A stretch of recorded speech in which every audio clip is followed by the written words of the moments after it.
গল্পের শুরুতেই দেখা যাবে আহিরি রাঙার বোনকে বলছে, আস্তে খাও, গলায় আটকে যাবে তো, এই খাবারগুলো তোমার জন্যই। এরপর দেখা যাবে সে হোমে ম্যাম বলছে, আচ্ছা ম্যাম আপনি কি করতে চাইছেন আমি কিছুই তো বুঝতে পারছি না, আপনি আমাকে এতগুলো টাকা কেনই বা দিলেন? এরপর আহিরি বলছে, সময় হোক ঠিক বুঝতে পারবেন। এরপর সেই হোমের ম্যাম বলছে, আচ্ছা কোনো সমস্যা হবে না তো, ঝামেলা হবে না তো? এরপর আহিরি বলছে, না আপনি চাপ নিয়েন না, কোনো ঝামেলা হবে না, আমি ওর খুবই আত্মীয়, ওর সাথে আমি যে দেখা করতে এসেছি এটা যেন রাঙামতি তীরন্দাজ কিছুতেই না জানতে পারে। এরপর হোমের ম্যাম বলছে, আপনি যদি ওর আত্মীয়ই হন তাহলে রাঙামতি তীরন্দাজ জানতে পারলে তাহলে কি হবে? এরপর আহিরি বলছে, আসলে এই মেয়েটার সাথে আমার যে ভালো সম্পর্ক সেটা রাঙামতি তীরন্দাজ দেখতে পারে না, সেই কারণেই আমি রাঙামতি তীরন্দাজকে কিছুই জানাতে চাই না। এরপর বলছে, ঠিক আছে। এরপর আহিরি বলছে, আপনার টাকা পেলেই তো হবে নাকি, এর বিষয়ে আর কোনো কথা বলবেন না, ভয় পাবেন না, এই মেয়ের কোনো ক্ষতি আমি হতে দেব না। এই কথা বলতেই ম্যাম বলছে, ঠিক আছে যা ভালো মনে করেন। এরপর আহিরি বলছে, আচ্ছা আপনি একটু বাইরে যান, আমি ওর সাথে কিছু কথা বলবো। এরপর হোমের ম্যাম বাইরে চলে যায়। এরপর আহিরি রাঙার বোনের সামনে গিয়ে বলছে, শোনো, তুমি এমন খাবার প্রতিদিনই পাবে, খুব ভালো ভালো খাবার পাবে আর খুব ভালো ভালো পোশাকও পাবে, আর তোমাকে আমি কেন এইসব খাবার দিয়েছি জানো? এরপর সেই মেয়েটা অবাক হয়ে তাকিয়ে আছে আহিরির দিকে। এরপর মেয়েটার মনে পড়ে যায় রাঙার বলা কথাগুলো। রাঙা বলেছে অচেনা কারোর সামনে যেন মেয়েটা না যায়। এরপর দেখা যাবে সেই মেয়েটা একটু থতমত খেয়ে গেলে আহিরি বলছে, তুমি ভয় পেও না, আমি তোমার কোনো ক্ষতি করব না, বরঞ্চ আমি তোমার ভালোই করব, তুমি আগে খেয়ে নাও। এরপর দেখা যাবে সেই মেয়েটা বলছে, আমার খাওয়া শেষ, কিন্তু তুই আমাকে এত ভালো ভালো খাবার কেন খাওয়াচ্ছিস, আর কেনই বা এখানে এসেছিস, কে তুই, আমি তো চিনতে পারছি না তোকে। এরপর দেখা যাবে আহিরি বলছে, তোমাকে এখানে রাঙা নিয়ে এসেছো তো? এরপর মেয়েটা বলছে, হ্যাঁ। এরপর সেই মেয়েটা বলছে, আমি রাঙার খুব পরিচিত, কিন্তু তোমাকে রাঙা এখানে কেন এনেছে জানো? এরপর মেয়েটা বলছে, না জানি না তো, দিদি তো আমার ভালোর জন্য এখানে নিয়ে এসেছে। এরপর আহিরি বলছে, না, তোমার ভালোর জন্য যদি তোমাকে এখানে নিয়ে আসতো তাহলে ওর কার্যসিদ্ধির জন্য তোমাকে এভাবে ব্যবহার করতো না।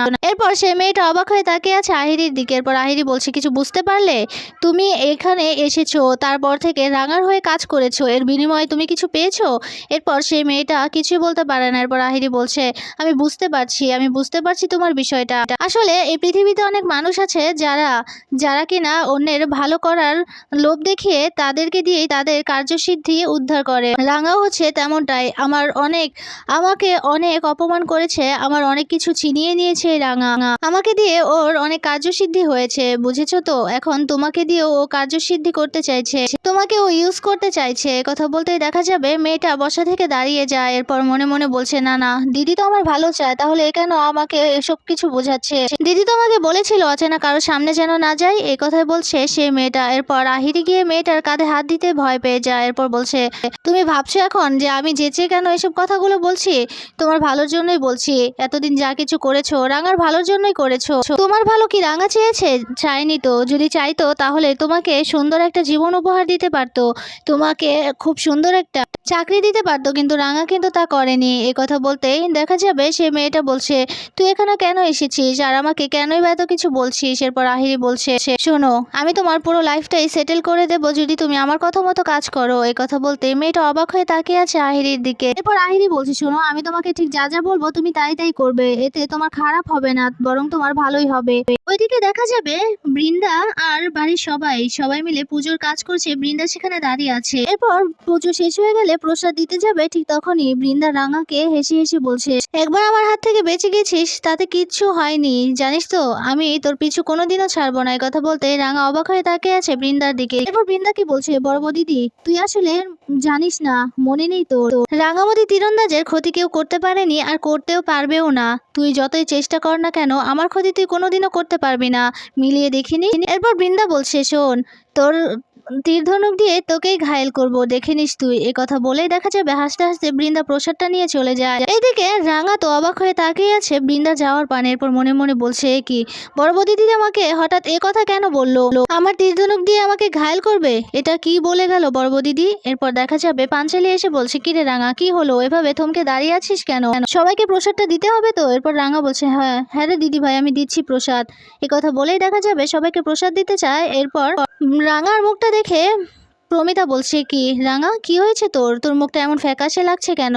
কিছু কি হয়েছে? কোনো কিছু নিয়ে চিন্তা করছিস?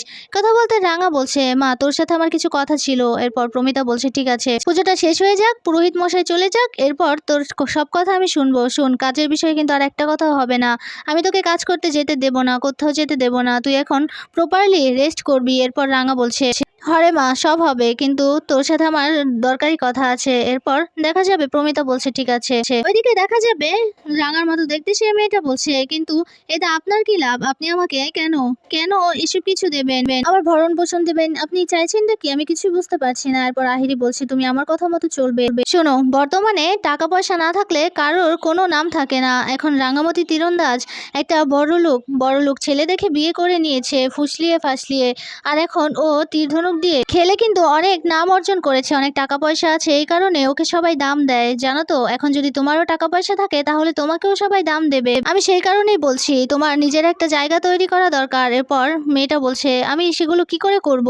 এরপর আহিরি বলছে, আমি তোমাকে ঠিক যা যা করতে বলবো তুমি ঠিক তাই করবে। এতে করে তোমার উপর কোনো প্রভাব পড়বে না, বরঞ্চ ওই রাঙার উপর প্রভাব পড়বে। কথা বলতে মেয়েটা বলছে, কিন্তু দিদি তো আমাকে ভালোবাসে। এরপর আহিরি বলছে, দিদি তোমাকে ভালোবাসে না বোকা মেয়ে, তোমাকে দিয়ে ওর কার্যসিদ্ধি উদ্ধার করছে, তুমি তো ওর মতোই দেখতে, সেই কারণে। এই কথা বলতেই মেয়েটা চিন্তিত হয়ে যায়। এরপর আহিরি বলছে, তোমাকে আমি কিছু প্ল্যান বুঝিয়ে দিচ্ছি, এইসব কাজ করলে তোমার আখের তুমি গোছাতে পারবে, আর সম্পূর্ণ দোষটা পড়বে রাঙার উপর। এখনো পর্যন্ত কেউ কিন্তু জানে না রাঙার মতো দেখতে আরেকজন আছে, সে হচ্ছে তুমি। জানো তো, তোমার এই রূপটা, তোমার এই চেহারাটাই তোমাকে তোমার সাফল্যের দিকে পৌঁছে দেবে। এ কথা বলতেই মেয়েটা চমকে যায়। এরপর আহিরি বলছে, চমকানোর কিছু নেই, শোনো, আমি তোমাকে যা যা বলবো ঠিক তাই করতে হবে। এ কথা বলে আহিরি মেয়েটাকে সবকিছু বোঝাতে থাকে। ওইদিকে দেখা যাবে প্রমিতা রাঙার ঘরে গেছে। এরপর প্রমিতাকে রাঙা বলছে, মা এসেছিস? এরপর প্রমিতা বলছে, হ্যাঁ বল, কি বলবি? এরপর রাঙা বলছে, মা আমার না ওই মেয়েটাকে নিয়ে খুব খুব চিন্তা হচ্ছে রে মা, আমার মনে হচ্ছে ওকে ওখানে বেশি দিন রাখা যাবে না। এরপর প্রমিতা বলছে, হঠাৎ হঠাৎ কি হলো রাঙা তোর তোর এরপর রাঙা বলছে, না রে মা, আমার মনটা ভীষণ খচখচ করছে। এই মেয়েটাকে আমার হয়তো কোনো বিরুদ্ধে গিয়ে কাজ করানো হবে আমার মনে হচ্ছে। বড় বৌদিদির কথা শুনে আমার তাই মনে হলো। আমার মনে হলো বড় বৌদিদি এই সব কিছু জেনে গেছে। এই কথা বলতে প্রমিতা অবাক হয়ে যায়। এরপর রাঙা বলছে, জানিস তো মা, বড় বৌদিদি আমাকে বললো আমার তীর ধনুক দিয়ে নাকি আমাকে ঘায়েল করবে। আমি ওর কথার মানেটা বুঝতে না পারলেও এতটুকু বুঝেছি যে ও তো আমার কম ক্ষতি করার চেষ্টা করে নাই। আর ও কিন্তু আমার এই যে আমার মতো দেখতে মেয়েটার খোঁজ করতে করতে আমার পিছু নিতে নিতে ওই হোম পর্যন্ত চলে গিয়েছিল। সেই খবর কিন্তু আমার কাছে আছে। আমার এখন বড় বৌদিদির কথা শুনে মনে হচ্ছে যে হোমে গিয়ে ওই মেয়েটাকে বড় বৌদিদি দেখে ফেলেছে, হয়তো ওকে দিয়ে কিছু একটা করাতে চাইবে।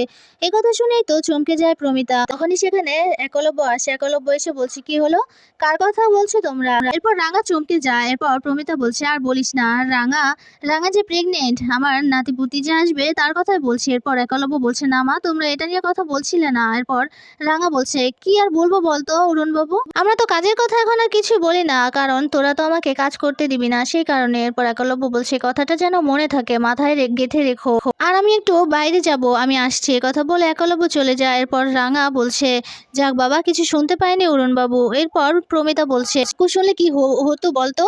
এরপর রাঙা বলছে, মা আমি কিছু বুঝতে পারছি না, ওই মেয়েটাকে নিয়ে এখন আমি কি করবো? এরপর প্রমিতা বলছে, রাঙা আমাদের একটু ভাবতে হবে, এই বিষয়টা নিয়ে ভালোভাবে ভেবেচিন্তে দেখি কিছু একটা করা যায় কিনা, আর সত্যজিৎকে আগে বলি। এ কথা বলতে রাঙা বলছে, হ্যাঁ মা, তুই কথা বল সত্যজিৎ স্যারের সাথে। এরপর প্রমিতা বলছে, হ্যাঁ তুই আর কোনো চিন্তা করিস না, তুই এখানে একটু রেস্ট কর, আমি আসি। এ কথা বলে প্রমিতা চলে যায়। এদিকে দেখা যাবে রাঙার মনটা অনবরত খচখচ করতেই থাকে। রাঙা কোথায় রাখবে সে মেয়েটাকে, সেটা নিয়ে চিন্তা করতে থাকে, আর বৃন্দার কথাগুলোই মনে করতে থাকে।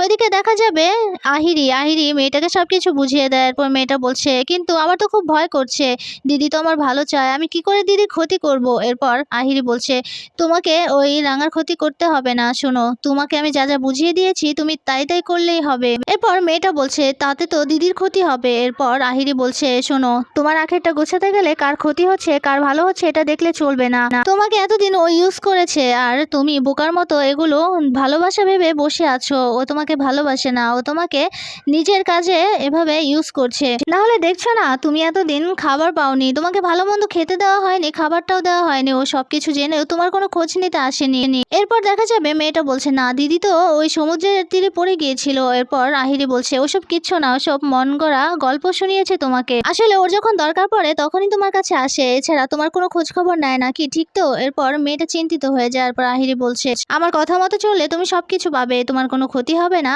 বরঞ্চ রাঙার উপর সব দোষ পড়বে। এরপর মেয়েটা বলছে ঠিক আছে আমি রাজি। এরপর আহিরি মেয়েটাকে বলছে, শোনো, সর্বপ্রথম তোমাকে তীর ধনুক চালাতে শিখতে হবে। তীর ধনুক চালাতে না পারলেও তোমাকে সবার সামনে গিয়ে এমন অ্যাক্টিং করতে হবে যে তুমি রাঙামতি তীরন্দাজ, তীর ধনুক চালাতে তুমি খুব এক্সপার্ট। আর তোমাকে যেখানে যেতে বলবো সেখানে গিয়ে শুধু তোমার তীর ধনুক দেখালেই চলবে। এই কথা বলতেই দেখা যাবে মেয়েটাকে সবকিছু বুঝিয়ে দেয় আহিরি। ওইদিকে দেখা যাবে বড় নিউজ চ্যানেলে নিউজ বেরিয়েছে, একটা ব্যাংকে লুট হয়েছে। সেখানে রাঙামতি তীরন্দাজকে দেখা গিয়েছে তীরধনুক হাতে, সাথে আরো লোকজন ছিল বন্দুক হাতে। সেই ব্যাংকে লুট করেছে রাঙামতি তীরন্দাজ। এটা নিয়েই তো আশেপাশে তুমুল ঝড় বয়ে যাচ্ছে। রাঙামতি তীরন্দাজ তার মানে নিজের আখের গোছাতে এসব কিছু করেছে। ড্রয়িং রুমে বসে সবাই এসব কিছু দেখে অবাক হয়ে যায়, নিউজটা দেখে অবাক হয়ে যায়। এরপর রাঙাকে ডাকতে থাকে সবাই। এরপর রাঙা নিচে আসতে দেখবে সেই নিউজটা দেখেই তো চমকে যায় রাঙা। এরপর প্রমিতা বলছে, কি হলো বলতো? এরপর সাত্তকী বলছে, কি রাঙা তো বাড়িতে ছিল, রাঙা গেল কখন আর গিয়ে বা ব্যাংক লুট করলো কখন? এদিকে বৃন্দা হাসছে, হেসে হেসে বলছে, রাঙা সবে তো মাত্র শুরু, তোর পতন এবার আমার হাতে। অনেক জ্বালিয়েছিস, এবার তোর পতন হবে, কারণ তোর পতন যে করবে সে চলে এসেছে। আস্তে আস্তে এমন অনেক খবরই তুই পাবি যেটার জন্য তুই মোটেও প্রস্তুত থাকবি না। এখন থেকে তোকে জেলের বাতি খেতে হবে। বৃন্দা বসুর সাথে লড়তে আসা তোকে এবার হারে হারে বোঝাবো। এই কথা বলে হাসছে বৃন্দা। ওইদিকে অবাক হয়ে তাকিয়ে আছে টিভির দিকে রাঙা।